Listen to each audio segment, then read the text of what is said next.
Let's think about when and where to start. It's really important to know your needs and capabilities. And what I mean by that is the needs and capabilities of your institution and your scientists and you and what you want to achieve through getting this instrument. So at the MDL, we have an imaging innovation lab, and this is really a research and development type of facility where we're developing new microscopes and really working at the ground level to develop new light microscopes.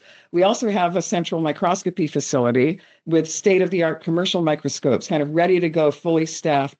So these are two very different types of needs.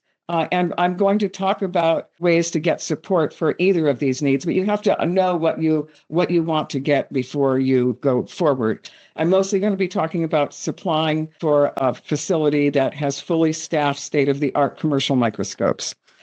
So the other thing that's really important to know is that all of the applications I'm going to be discussing are for multi-user instruments. So there are very few sources of funds to support an individual.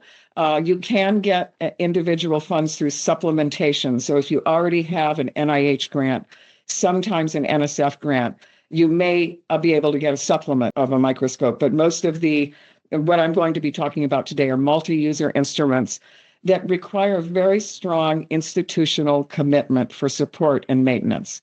So if you don't have these two things, an understanding of what you want to get, and then buy-in from your institution that they will be able to support aspects of the instrument that you won't be able to get through grant funding. Those are the two things you really need to move forward.